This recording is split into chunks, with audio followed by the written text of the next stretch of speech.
Student, I am from Sharda Sanskar school. बच्चों, आज मैं आपको कक्षा तीसरी का पाठ 7 पढ़ाने वाली हूँ, जिसमें एक त्योहार होता है बच्चों, पोंगल। उसके बारे में हम पढ़ने वाले हैं। तो चलिए स्टार्ट करते हैं। आज सुबह से ही श्रीनाथ नए कपड़े पहनकर तैयार था। घर में बहुत ही चहल पहल थी। वो बहुत ही खुश था। खुश हो भी क्यों न, आज पोंगल जो है वह उछलता हुआ माँ के पास पहुंचा। उसके मन में कई सवाल थे। माँ ने उसे प्यार से गोद में बैठाया। उसने कहा, मुझे पोंगल के बारे में कुछ बताइए। यह त्योहार हम क्यों और कैसे मनाते हैं? क्या यह एक साथ सारे देश में मनाया जाता है? अरे बाबा, बताती हूँ। तुमने तो एक साथ सवालों की जड़ी लगा दी। बेटा, पोंगल का त्योहार तमिलनाडु में मनाते हैं। पोंगल कहाँ मनाया जाता है बच्चों? तमिलनाडु में मनाया जाता है। उत्तर भारत में इसे मकर संक्रांति और दक्षिण भारत में इसे पोंगल के नाम से जाना जाता है।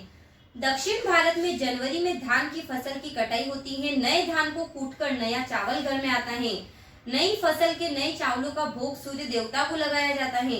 माँ ने चावलों को उबालते हुए कहा। चावल को नए बर्तन में उबालकर व्यंजन बनाए जाते हैं, जैसे कि मैं बना रही हूँ। फिर सूर्य को भोग लगाकर इसे प्रसाद के रूप में बांटा जाता है। ये सब किसने समझाया बच्चों? माँ ने समझाया। माँ, बस हो गया पोंगल? श्रीनाथ ने पूछा। तो माँ बोलती है, नहीं नहीं बेटा, यह त्योहार तो 4 दिन तक मनाया जाता है। पहले दिन घरों की सफाई की जाती है। घर आंगन विशेष रूप से सजाए जाते हैं। इंद्र देवता की पूजा की जाती है। गीत संगीत का आयोजन किया जाता है। इसे भोगी पोंगल कहते हैं। दूसरा दिन विशेष होता है बच्चों। दूध, घी, गुड़ के चावलों का व्यंजन बनाकर सूर्य की पूजा करके भोग लगाया जाता है। और तीसरे दिन मट्ठू पोंगल मनाते हैं। इस दिन पशुओं को नहला धुलाकर विशेष रूप से सजाया जाता है। और चौथे दिन मीठा पोंगल मनाते हैं बच्चों।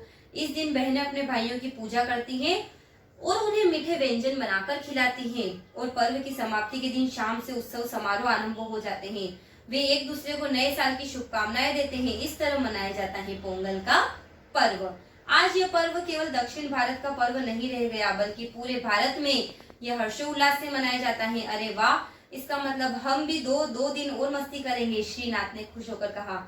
हाँ हाँ, पर अब तुम बाहर जाकर खेलो। मुझे सूर्य देवता का प्रसाद बनाने दो, मुझे अभी बहुत काम है, माँ ने श्रीनाथ से कहा। और श्रीनाथ दौड़ता हुआ बाहर चला गया। सो बच्चों, पोंगल एक त्योहार होता है जो तमिलनाडु का त्योहार होता है। Thank you so much.